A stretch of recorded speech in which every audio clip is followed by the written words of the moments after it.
and you try out your instrument for real as to whether you figure out whether everything's okay. And so we've had a few engineering challenges through the summer. The teams have been working day and night to actually beat those challenges, and actually today is an iconic day because I'm absolutely delighted to say that this is the point where we say that we have reached all of our engineering milestones for the mission, and we're now able to move into the science phase, and so it's a really special day today. It's super exciting. I'm really happy to be here. Can you explain to us, though, why these images are unique, the ones that we're going to see? Yeah, so what you're going to see today is really a test or a testament to the perfection of the instruments, the mission and the optics, and how they've all been built and delivered up into space. And so what we're going to see are exquisite images over vast areas of the sky, taken actually very quickly to great depths with razor-sharp precision. And it's those ingredients pulled together that is going to make Euclid the iconic cosmology mission of the day. Fantastic. I think I speak for all of us when I say that I'm really excited to reveal the images. But first, let's remind ourselves why Euclid is such an important mission. In 1915, Albert Einstein astonished the world with his general theory of relativity. It described the behaviour of the entire universe based on the matter and energy contained within it. The theory sparked the modern discipline of cosmology and the hope that we would finally understand how the universe came to be. But in recent times, the effort to define what the universe is made of has given us a very big surprise. Visible stars and galaxies make up less than 5% of the universe's total matter and energy. Beneath this visible layer is a mysterious celestial realm, consisting of shadowy particles and unknown energy fields. For decades, astronomers have puzzled at their nature, calling these elusive substances dark matter and dark energy. ESA's Euclid mission will go in search of the answer to the fundamental question: what is the universe made of? A European-designed mission, Euclid is built and operated by ESA, with contributions from the International Euclid Consortium and NASA. ESA selected Thales Alenia Space to lead on building Euclid, with Airbus Defence and Space providing the telescope and payload module. The telescope and scientific instruments form the heart of the mission. Together, they will observe billions of galaxies over more than 1/3 of the sky. Producing record quantities of data, Euclid will enable scientists to draw a precise map of the universe across space and time. This will allow researchers to investigate the effects of dark matter and dark energy on the apparent shape of galaxies and on their motion and distribution over immense distances. In turn, this will help reveal the true nature of dark matter and dark energy. The spacecraft and data communications will be controlled from ESA's European Space Operations Centre in Darmstadt. To cope with the vast amounts of data Euclid will acquire, ESA's EdgeTrack network of deep space antennas has been upgraded. These data will be analysed by the Euclid Consortium, a group of more than 2,000 scientists from more than 300 institutes across Europe, the US, Canada and Japan. Understanding the elusive nature of the universe has drawn astronomers throughout history. It remains one of the most challenging investigations in modern science, but Euclid is up to the task. The Euclid mission is a quest into the unknown, a mission to shine a light on the dark side of the universe. Carol, Euclid is evidently a very ambitious mission. Could you tell us more about why it is so special and how it fits into ESA's wider space science program? Yeah, indeed. I mean, Euclid alone is actually breaking many firsts, both in terms of the science that it will address, the technology that we've developed in order to address those fundamental questions, as you saw in the clip. And it's going to survey 36% of the sky, which is the entire extragalactic sky, back to 10 billion years of cosmic history. It's got incredible precision for measuring the shapes of galaxies, so we understand the optics very well. We'll also be measuring where they are in 3D. So we'll actually make the largest 3D catalogue of the universe, which is very much similar to what we did with Gaia for the Milky Way. So the ESA Gaia mission actually measured the properties of billions of stars in our own Milky Way galaxy. Now we'll do billions of galaxies in our universe. And of course, Euclid really sits at the heart of a suite of missions that we've flown from our ESA portfolio with our collaborators and our member states over the last many years. So it's building on a legacy from the Planck satellite, which was a cosmology satellite that ESA led, that really looked at the beginning of the universe and the seeds of the structure that we think now have evolved into the galaxies and the structures that we see today. And it was really Planck that showed us that 95% of the universe was unknown to us, and that's what Euclid is going to unveil. So it sits in a wider suite of astrophysics missions, and then of course we have missions that study everything from above the Earth's atmosphere out through the solar system and out to literally the edge of the nature of space-time. Fantastic. And I mean, Euclid is an ESA mission, but it's a huge collaborative effort as well. How do we make sure that all of these parties come together to create a successful mission? Yeah, I mean, it's an incredibly, powerful and inspiring collaboration. And so people have spent many, many years, I mean, some people have spent 10 or 12 years of their life on this. Our scientists formulate those big questions that we want to answer. We have something like 2,500 scientists who have or who will work on this mission through their careers. And we brought together 2,000 industry partners, so both in industry and both in our labs within ESA, to actually devise, invent and realize that technology. And then we all pass on the baton to one another. So I think, when we launched, there were teams who, of course, had finished their work at the time of launch. There were teams that helped us into the beginning of the engineering commissioning. Now our engineering teams will now pass on the baton to our science collaboration. And the Euclid Consortium, of course, will then do the cosmology over the next 6 years. And then, of course, we have our international partners. So this was a really strong collaboration with NASA, who provided one of the instruments on board. And so putting all of that together, it's truly an international collaboration, on behalf of humanity to study the nature of the universe. It's really incredible to hear how many people have come together for this. I'd also like to thank the Euclid Consortium for providing this video footage that we've just been seeing. And thank you, Carol. Now, we are getting very close to showing you Euclid's first 5 images. They demonstrate Euclid's potential to change the way we see the universe. But before we dive into that, we have a short message from our Director General, Josef Aschbacher. Good afternoon, dear friends and colleagues in ESOC. I'm joining you from the European Space Summit in Sevilla, from an event full of exciting energy as we plan Europe's future in space. In a few minutes, we will release the first images of Euclid. What a special moment. A mission that will reveal the invisible 95% of the universe, which is truly incredible, and a milestone for ESA's world-class space science program. Extraordinary, ambitious missions like Euclid encounter challenges along the way. And all these challenges were successfully overcome thanks to the many dedicated people. Seeing Euclid now ready for science is a proud moment for all of us. A milestone for European science and exploration. Seeing Euclid now ready for science is a proud moment for all of us, a milestone for European science and exploration and our leadership in science and technology. With over 3,600 people who have contributed and a consortium of over 2,000 scientists, Euclid is also a strong statement for the power of international cooperation. It shows the strength of our partnerships with the world's most capable experts, agencies and industrial partners. I would like to thank and congratulate our member states, the Euclid Scientific Consortium, NASA, Thales Alenia Space and Airbus Defence and Space, as well as the teams at ESA for this outstanding achievement. I'm looking forward to the many exciting insights that Euclid will bring us, especially to help us understand what dark matter and dark energy really are. Thank you.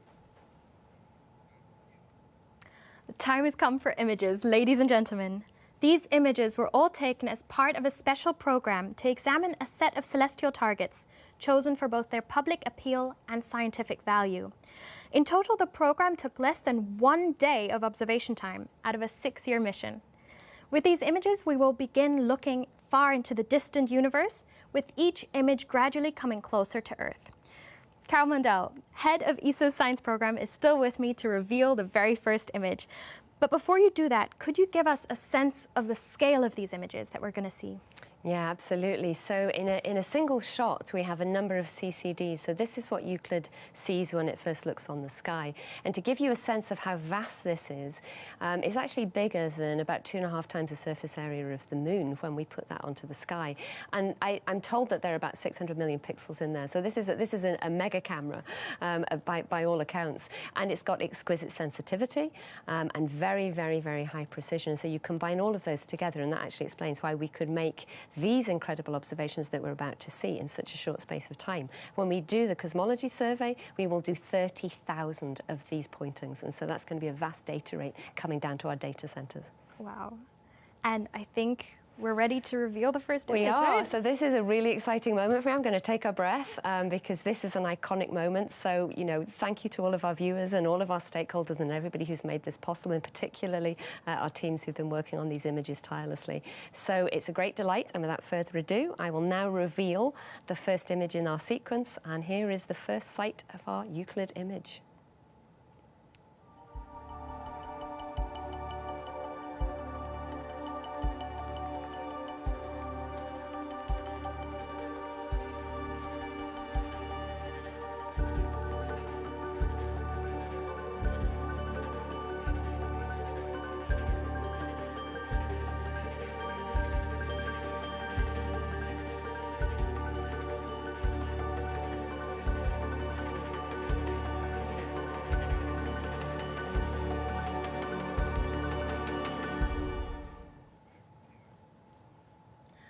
Thank you for introducing this first image, Carol. Maybe you can tell us a little bit more about what we can see here. Yeah, so dazzling, I think, is the first word to describe here. So what you can see here is one of the biggest gravitationally pulled together structures that we have in the local universe. This is a galaxy cluster called Perseus, and we'll hear a little bit more about that shortly. And we expect to find many of these in the Euclid universe. But each of the dots on this image, most of them are galaxies in the distant universe. So we think there's something like 100,000 galaxies in this slice of the sky, going back into cosmic time about 10 billion years. And then we've got nearby galaxies and all of those distant ones. And so there's a huge amount of data alone in this image to mine. In fact, I was already zooming in on this when I had a sneak preview. So there's a lot. We can even zoom in a little bit. We can actually. I think there's probably a zoom we have now. And you can start to see the distant points, but actually even nearby, we've got distorted galaxies. We have pairs. We have lovely spiral galaxies, a bit like the Milky Way. So we've got all sorts of things in here. I know our scientists will probably be going to ESA Sky to dig into this. And then, of course, you can see these distant objects. These bright things here that actually have the spikes, these so-called diffraction spikes, these are stars in our own galaxy. And so, obviously, we'll also be able to do some galactic science for free along the way. But, yeah, there's just so much rich science and physics to be extracted from these images. And, of course, the colours themselves tell us something about the physics encoded in the light, too. So we've got lots of codes to decode as we work through this. But what we also know is that the dark matter and dark energy and the physics that govern those are also encoded in the shapes and the structures and the patterns that we will see with these Euclid images as we build up the survey. It's so incredible to hear how much can come out of these images. I'm very happy to also be joined by Jean-Charles Coyondre, an expert in wide-field ultra-deep imaging. Jean-Charles, can you explain a bit about what these galaxies that we see here will tell us? So this large image, which captures the whole field of view of Euclid, actually is pretty obvious. You have some large objects which are actually sitting on the tip of your nose because they're only 200 million light years away. And like Carol just said, like if you project that same structure beyond, you will see all these little dots. So it's kind of the universe repeating itself in this structure on and on. So what we know with this structure, you almost can see it on the screen, is that we talked about filaments and dark matter and dark energy. And so we know there's a cosmic web. That's the way the universe is structured. And clusters usually condense at the crossroad of filaments of dark matter. And so this is a great example because we know from looking at all these galaxies that you have a filament that go left, right, you almost see it, right? And one which is top down, which you go get a sense because of this overdensity of galaxies. And so that's why this Perseus cluster is a good sample for now to study, well, the astrophysics, how objects do behave in this sort of environment. Fantastic. And I think, yeah, we even have a closer-up view of the Perseus cluster. Yeah, so in this one, just like Carol was mentioning, we see like a diversity of types of galaxies. You have spirals, you have ellipticals, and then we have also dwarfs, tons of dwarfs, because the smaller you get into the zoo of galaxies in clusters, the more you find them. And so this field already has revealed tons of these dwarf galaxies. Very exciting. Fantastic. And Carol, we've imaged the Perseus galaxy cluster before with other telescopes. What makes Euclid's view so special?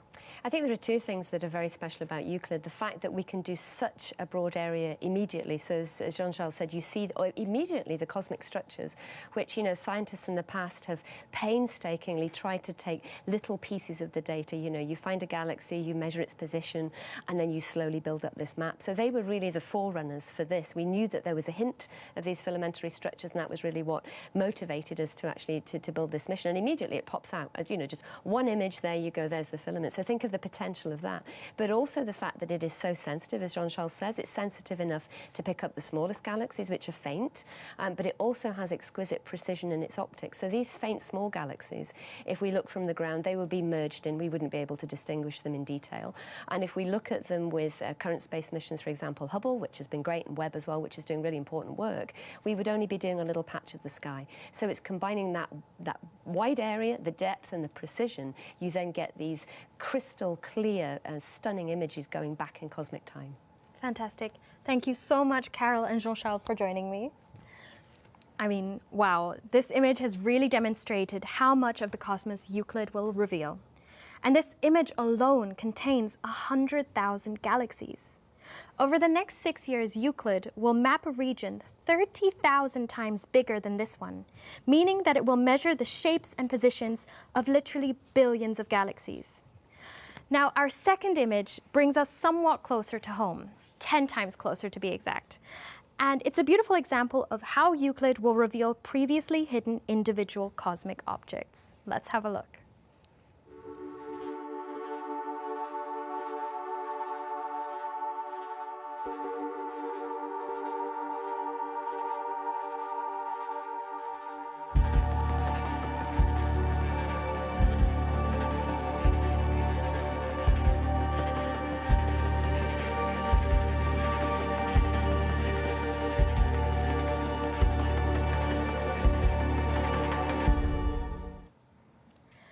This galaxy is nicknamed the Hidden Galaxy because it lies behind lots of dust, gas, and stars.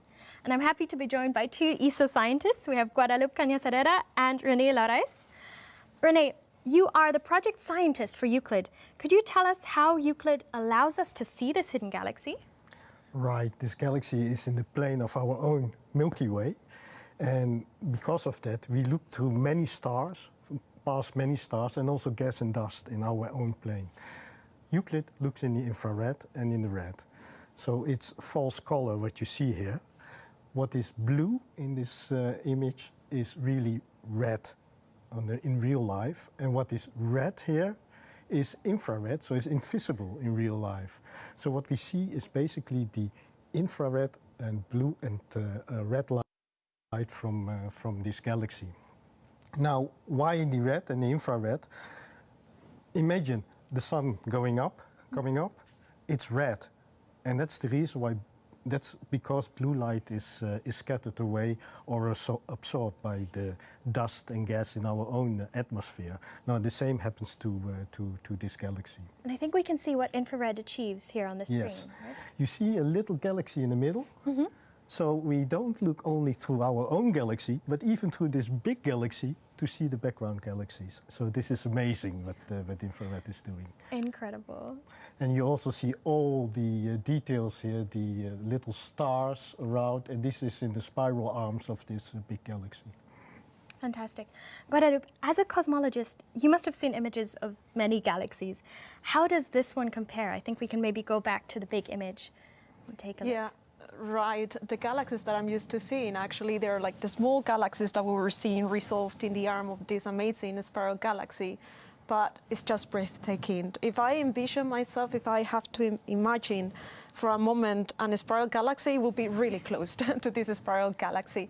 And it's thanks to this kind of galaxies that we can actually study an indirect detection of dark matter, because we study the rotation of galaxies like this one to actually infer how much dark matter we have in our universe. So cool.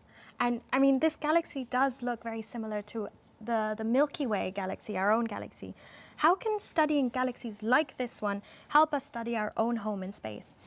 Right, so as you said, we are in our Milky Way. We know that it is a spiral galaxy, but as we are inside the Milky Way, we can actually see the whole galaxy. This is why we rely on spiral galaxies like this one to infer features and the nature of how these galaxies behave. So not only how they have formed, but maybe even their eventual fate, for instance. Fantastic. And we also hear that Euclid, as you mentioned already, will tell us a lot about dark energy. Renee, what does this beautiful spiral galaxy have to do with dark energy? Right, that's a good question.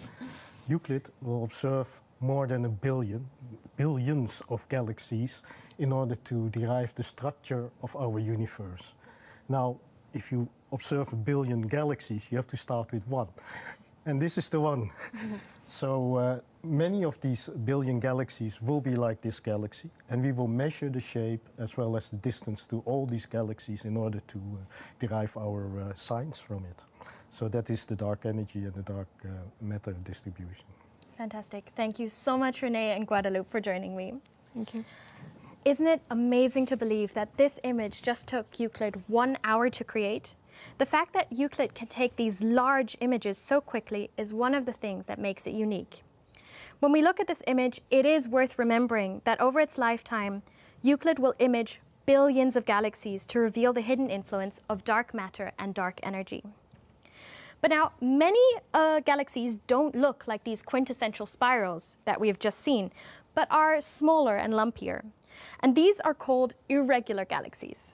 Now, our next image is an example of a small irregular galaxy. Let's have a look.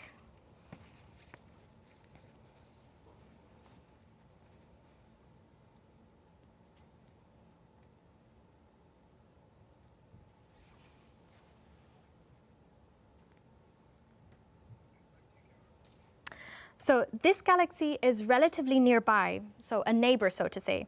But many distant galaxies that show us the early universe are actually, in fact, irregular galaxies. So now I am here with Francis Bernardeau and joined again by Jean-Charles Coulondre to find out more about this image. So Francis, can you tell us what's so special about this image of the irregular galaxy? Yeah, what's so special is, thank you. What we should keep in mind that Euclid is has unique capabilities. This is the first telescope which can capture in one single exposure the entire galaxy, the surroundings, with this exquisite resolution. So you have very sharp images all over the image.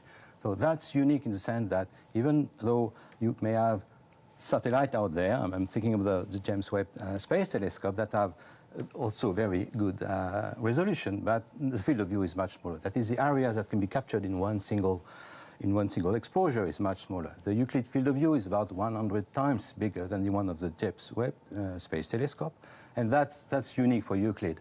And even if you think of ground-based observation, you can reach similar field of view, but the resolution is by nature degraded because of the atmospheric turbulences, and that's why we wanted to go to space, and this is unique about Euclid. Fantastic. And Francis, you are one of the leaders of the Euclid Consortium. Yeah. Can you tell us a bit more about the consortium and its role in analyzing images such as this one? So the consortium has been built, actually, and defined for the scientific exploitation of Euclid and for the full mission, for the 6-year mission we've heard about before. So it's in charge of many things, right? Many tasks before on the consortium. The first one was to design and build the 2 instruments, the VIS and NISP instruments. It's actually in charge of organizing the observations, so actually using the instruments, right? Doing the processing of the images. Jean-Charles is one of our specialists in doing that. And then finally to do the analysis, right? the scientific analysis of the data we will get. That requires a huge variety of expertise, and actually the consortium now gathers the expertise of more than 2,500 people, scientists, engineers, technicians, facing all of these difficulties, all these tasks. One number. At the end of the mission, 6 years, we will have about 1 million images to analyze. That requires specific tools, specific knowledge in data analysis. Obviously, we will start with these images, right? And scientists have already, well, processed the images, Jean-Charles, and started to analyze them in the scientific content and a publication.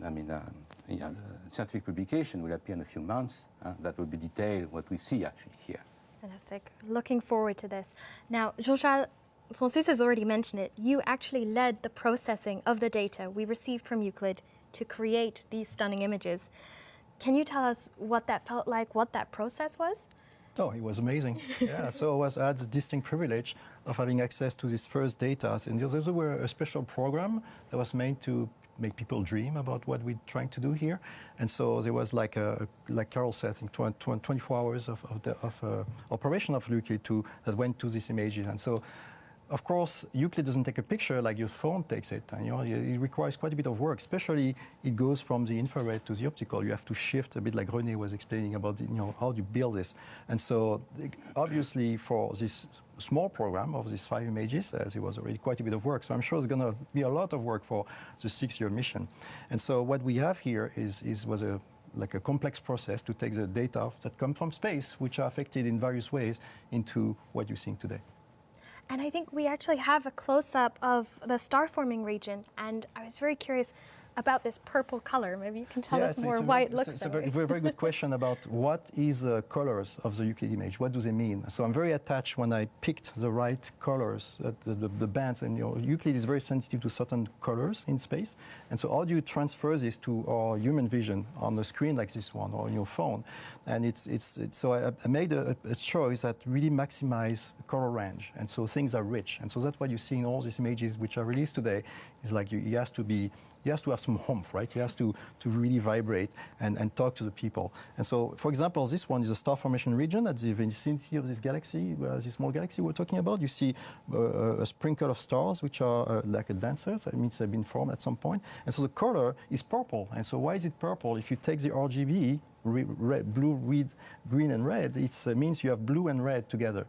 And so the blue is actually, as René was explaining, shifted from what we would see in the optical. It's what we call ionized gas, right? It's a part of the formation process when you have hydrogen, which is excited by young stars, so it shines like in blue for Euclid. And then you have like dust scattering and so on that are adding component in the more red. So when you put the two together, there's no really light being emitted in the middle. You get purple. So there's purple in the Euclid images. Fantastic. Love that color. Excellent.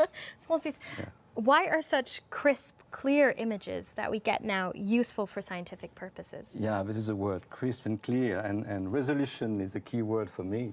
Well, you can really look in the detail. I can see it here. They are in the background of these stars, of this blue region we see. Region we see here. We see many galaxies, and this is what we are after.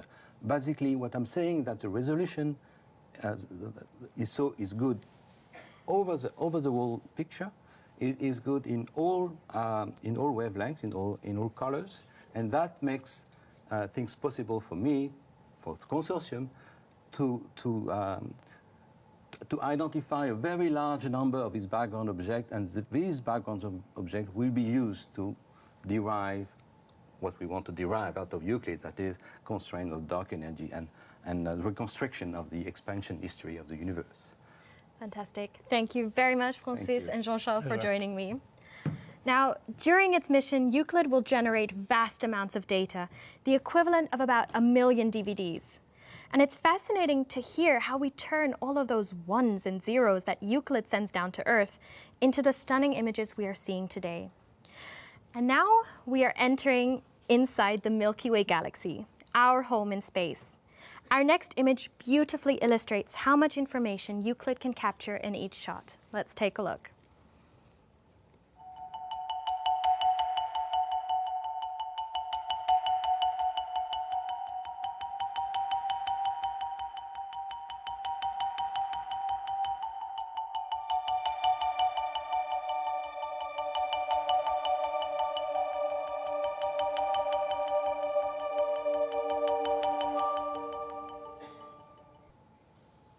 So this image actually brings us 2 times closer to home yet again.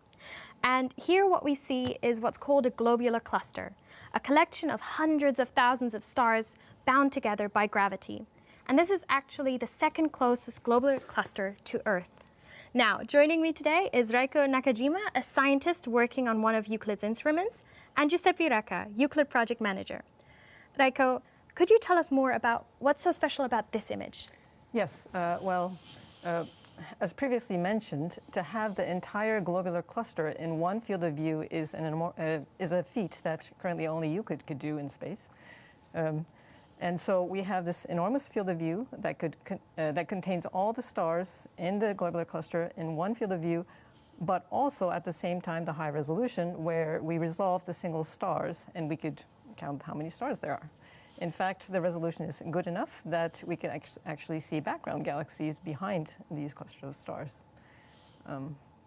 It's quite amazing. And on top of that, there is a little bit of processing magic that happens. When you want the faintest stars to show up in the image, you take a longer exposure. But when you do that, the brighter stars can wash out the image, parts of the image. And in order to avoid that, what John Charles did was he combined long exposure images with the short exposure images so that we could resolve both the bright and the dim stars. Fantastic. And how exactly does the design of Euclid enable it to capture unique images like this one? Right. Euclid was designed as a wide field imager, which means the telescope was designed so that it could capture a big portion of the sky at once. And this is an enormous engineering feat because you have to be in focus at this end of the corner, this end of the image versus the other end of the image, and just as in focus as it is in the center of the image. So there's the telescope design. We also have to have lots of pixels, 600 million more, more than 600 million pixels. And so that is in the VIS instrument. On top of that, we have to have an extremely stable pointing. If the spacecraft is jittery, we're not going to get crisp images. But we now have a very stable spacecraft. Fantastic, and so many things to consider for such an image. Giuseppe, you managed the entire Euclid project up until recently. Was this the kind of image you were expecting it to produce, or does anything surprise you? It's actually the kind of image we were hoping to achieve, and we are really very, very satisfied and proud that we managed really to achieve and to have this quality, the image quality itself, as Reiko was saying, the jitters, the stability, the thermal control, everything really turned out to be really has the objectives were. So that's really a great satisfaction. Fantastic. And how exactly will scientists use Euclid's images of globular clusters? The scientists will observe this and will try to find also particular effect which is related to the general objective of Euclid, which is actually to map the dark matter across the universe, so between galaxies. And we will not be doing that generally within our own galaxy, but this type of images can also be used by the scientists to really look at the distribution of dark matter also inside our own galaxy and around this globular cluster by looking at particular effects, how the distribution of the visible matter is, how the stars are behaving, if there is certain things like tidal tails are called, and that would give an indication of what the dark matter is also inside our own galaxy. So it's really something, a bonus in comparison to what the regular observation of Euclid will be. Wow, incredible. Thank you so much, Reiko and Giuseppe, for joining me. So, as Reiko mentioned, no other telescope in existence can capture an image like this in just one sitting.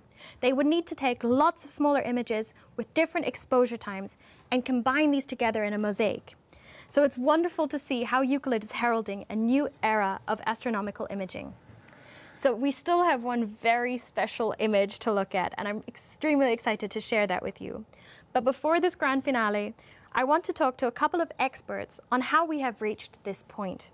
Since its launch on the 1st of July, Euclid has faced some challenges, and I know that so many people have worked together brilliantly and put in a huge amount of effort to make sure that everything is operating. I have with me Micha Schmidt, who leads the operations of Euclid at ESA, and Paolo Musi from Thales Alenia Space. Thank you. Micha, could you tell us about some of the challenges you faced with Euclid over the past few months and how you've managed to overcome them? Yes, thank you, Chiara. So first of all, I mean, the launch and the early orbit phase and then commissioning is really the climax of the work. We are being prepared for that, so we start a couple of years before the launch to follow the development and develop our systems here. And then we go in some sort of simulation campaign here in this control room, the main control room. So this was our home. And then you come to the launch where you really feel prepared. And then everything comes differently anyway, and you have new challenges when you see the spacecraft working. But first, I would like to emphasize that actually we had a huge amount of tasks on our plate. We had 94 major blocks to be done. We wanted to do them in 45 days, but then Giuseppe, who was here before, told us, no, you do it in 31 days. And we tick-marked one after the other. Yeah, and this was really smooth operations. And thank you very much, Paolo, for this nice machine. And we were able to do challenging things like the focusing or like even the decontamination. We were tilting the spacecraft to an angle which was not foreseen. So a little bit of sun was shining on forbidden areas and so on. This all worked smoothly, but then there are challenges, of course. And these three major challenges, or the elephants in the room, you may have heard already before, where first of all we discovered stray light, which should not have been. This was easy to correct. So after it was identified, actually we allow the spacecraft only to turn in a certain direction such that the sun shield actually hides the reflecting area from the sun. So this was not easy for us because we avoid this. It will be more a challenge for the people doing the survey later on because they have harder constraints. Second thing was X-ray. We cannot do anything against this will occur. So we will lose 3% of the observations. We have to redo them or you take this into account in the processing. And then there was another specific challenge. You need to keep the attitude of the spacecraft very accurate. So if you take a picture, you should not shake because otherwise the image becomes blurry. I think we have an example of, I think they're so-called loopy stars here, where you can maybe explain. Okay, thank you, Chiara. All the scientists get nice pictures and you give me that. Thank you. Okay, so if you would like to keep stable, imagine that actually Euclid would be on top of Mount Everest and would looking down to the sea level. Once locked on a star formation with a special fine guidance sensor which was developed specifically for this mission, you would be able not to leave the area of the bullseye of a dart plate. So that is 1.2 millimeters, yeah, for 15 minutes. But even more, it's not Mount Everest, it's 3 times Mount Everest. Yeah, and of course the FGS was not doing that. So actually, yeah, so it was looping because the fine guidance sensor could not lock on the star formation because it was taking artifacts which come from cosmic rays and could not distinguish it from stars. So then the industry went back on the desk and found a solution. We have updated the software. The software was loaded on board after some testing on ground, and the problem is solved. Fantastic. Thank you so much. And it's really interesting to hear those numbers and imagine it with Mount Everest. So thanks for that example. Now, Paolo, you work for Thales Alenia Space, the company tasked with developing Euclid. What has your role been in the commissioning phase? Yes, the commissioning phase has been quite an intense period, as Micha was recalling. And the design team from industry, and from industry I mean Thales Alenia Space as prime contractor, but also key industrial partners like Airbus and Leonardo and other partners, provided engineering support throughout the commissioning phase. Long days, also some long nights, quite some excitement, and a lot of satisfaction at the end. I want to recall 3 special, let's say, key moments of the commissioning, which made this extraordinary images published today possible. One was the cold stabilization of the focal plane of the telescope. We need low temperature for the infrared sensor. A second key step was the fine alignment of the telescope on orbit, where you can get rid of the gravity and the air, and you can do the perfect alignment. And the third key moment was the proof of the stability of the pointing of the system. And this last step required some extra weeks, because as suggested by Micha, we characterize the performance of the fine guidance sensor in a wide range of star density, from very low density and faint star to very populated field, and find out that at the extremes the sensor could lose track of the stars. So after analysis of the data, we decided to add a piece of software which was better coping with the spurious stars generated on the sensor by the cosmic rays. And this was loaded in September, the second half of September, and I think we are quite happy of the results after this recovery.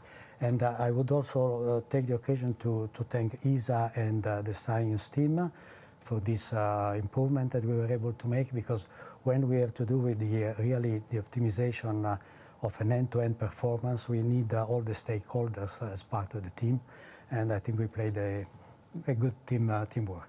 Fantastic. Thank you so much, Micha and Paolo, for joining me.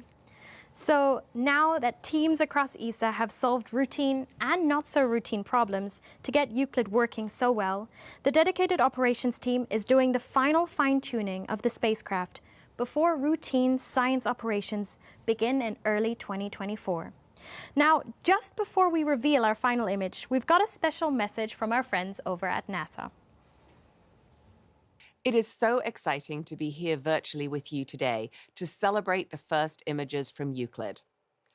This observatory will uncover a treasure trove of scientific discoveries that will be used across the world, including by US scientists, for years to come. NASA is a very proud contributor to this mission. We have been responsible for key pieces of hardware and engineering support, as well as a US-based science data center at IPAC in California. Additionally, NASA has provided funding and support for the US scientists to analyze Euclid data and contribute to the mission's science goals. Euclid will make a 3D map of nearly a third of the sky, containing billions of galaxies. Together, ESA and NASA are paving the way for a new era of cosmology, providing huge amounts of detailed data about the history and the structure of the universe. NASA's forthcoming Nancy Grace Roman Space Telescope, on which ESA is a valued partner, also seeks to answer key questions about the nature of dark matter and dark energy. Roman will build upon what Euclid learns about these mysteries and will additionally survey objects on the outskirts of our solar system, discover thousands of new planets, explore nearby galaxies, and much more. So congratulations to the Euclid team. I'm excited to see the dark side of our universe through Euclid's eyes in the years to come. Thank you so much, Nicola Fox, for that kind and inspiring message. NASA has played a vital role in the Euclid mission. For me, hearing about all of these clever fixes that the team has come up with to solve the challenges Euclid has faced makes this last image even more impressive. Now, I know that many people will recognize this famous celestial beauty from images by other telescopes, but Euclid has brought us a whole new view. Let's have a look.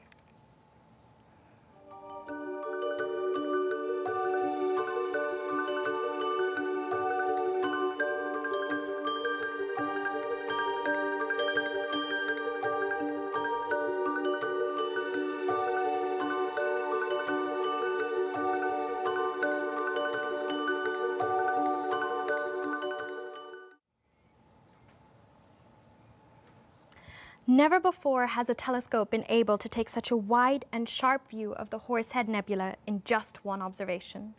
And I'd like to welcome back Carol Mundell along with Jason Rhodes from NASA. Carol, I have to ask again, why is this image so special?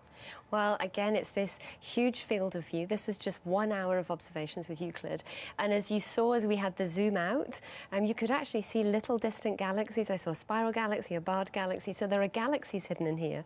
But of course, this is a very local neighborhood for us. And this is a very famous stellar nursery, really. Stars are born here. You can see dust, you can see gas, and you can see lots of physics that we'll be extracting from this image.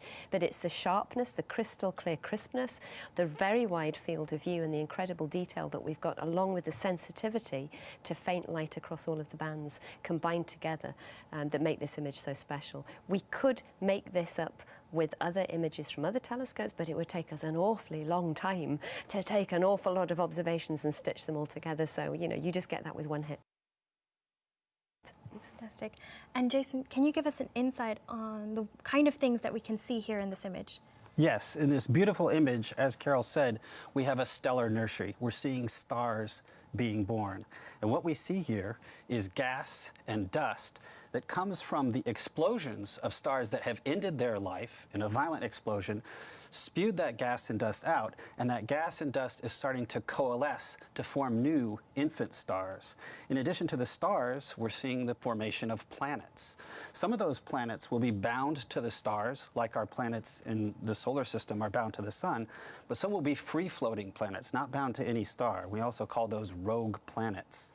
In addition to the stars and planets, we hope to find brown dwarfs in here.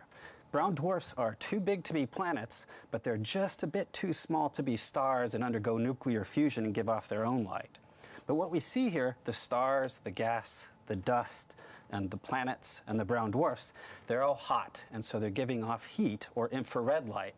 And so this is an image that makes great use of Euclid's infrared camera. The detectors for the infrared camera were provided by NASA, my employer, and NASA is a really proud part of the family of people making Euclid happen. So this image as a whole is a really great image for us to showcase the use of that infrared camera. Now, if you were to walk outside tonight and look at the night sky, you wouldn't be able to see this Horsehead Nebula with your naked eye because it's too small. But if you wanted to find it, you can find it in the belt of Orion. Fantastic. And I love the imagery of a star nursery. It sounds wonderful. But Carol, I'm so curious, why exactly do we see this horsehead shape? Yeah, so you can see this almost fold of or plume of dust and gas. And the reason that we see it almost as a shadow, it looks like a dark shadow, is because the actual ultraviolet light that's being produced by the very young stars is absorbed by the dust. So this is a tracer of the dust. And as Jason said, in the infrared, the dust emits light because you see it in the thermal, the heat signature. But in the visible bands, the dust actually absorbs the light from the ultraviolet and the blue parts of the band. And so you get this incredible shape. And that really tells you something about what has produced this dust, and it's although it's a static picture, you can see it feels almost dynamic. Fantastic. Now, Jason, how does studying the Horsehead Nebula help us understand dark matter and dark energy? So while Euclid's main goal is to understand dark matter and dark energy, we're going to do that by looking at visible objects, visible light. And what we see here is stars in formation. And understanding how stars form and evolve and how those stars come together and form galaxies and how those galaxies evolve is going to be critical for understanding the underlying physics of those galaxies. And it's studying those galaxies that is going to be what we do to help understand the dark universe. Incredible. Thank you so much, Carol, and thank you, Jason. Wow, what an amazing image to end on. I hope that most people agree that these images are absolutely beautiful. But we are just at the very beginning of Euclid's journey. Before we conclude our event for today, we must absolutely discuss the next steps. So I am now going to be joined one last time by both René Laurais and Guadalupe Cañas Herrera to discover what is next for Euclid. René, I mean, these images are visually stunning, no doubt about that. But could you tell us more about what they mean for science? Will we get any results out of them soon? Yeah, you have heard the beautiful stories and also the kind of science and physics you can do. And there are indeed astronomers and physicists looking at these images and try to analyze and get the results out, what was mentioned before. So they are now working on papers in their analysis, and these papers will be published the beginning of next year already. So there is really a frenzy in getting this first data out. Yeah, that's very We will also release all this data so that the whole world can also look at these images and do science on it. So the analysis can be done by any scientist in the world in the beginning of next year. Fantastic. And Guadalupe, as a theoretical cosmologist, how do you feel about the science promised within these images? Well, it's a really important milestone, definitely. What these images can actually tell us is that the instruments of Euclid are working fantastically, that we're getting ready to start with the ultimate goal of Euclid, that is create this huge survey of 1/3 of the sky, which is what we need to actually to go through the most interesting cosmological secrets of our universe. So trying to understand what is the nature of that matter, that energy, and the underlying distribution of these ingredients all over this space. So really exciting, feeling ready, feeling motivated with these images. It couldn't be better, yeah. Fantastic, and I really feel the excitement today as well. So thank you so much for sharing this. Thank you, Renee, and thank you, Guadalupe. I mean, I can only say it again. Wow, it's incredible. Today is a big day for Euclid. It is a big day for ESA, and it is a big day for humankind. To all of you watching, this is your telescope. And as these images show, Euclid is shaping up to be a truly incredible mission. I want to say a big thank you to all of our speakers today, to the staff and the crew, and thank you to all of you at home for joining us today. It has been a pleasure. A big thank you must also go to Jean-Charles Coyondre and his friend and colleague Giovanni Anselmi for the creation of the wonderful images that we've been able to look at today. I'm Chiara Monter, and I'm very happy to have hosted this event to this point here in Darmstadt. Please do visit ESA's website, which you can see on the screen, to take another look at these stunning images. Download them in high resolution, zoom in on interesting features, see videos that pan across them, and read more about the objects that we can see. Euclid is ready to start its scientific journey into the dark universe, and we've seen the beautiful views from this edge of darkness. But this is just the beginning.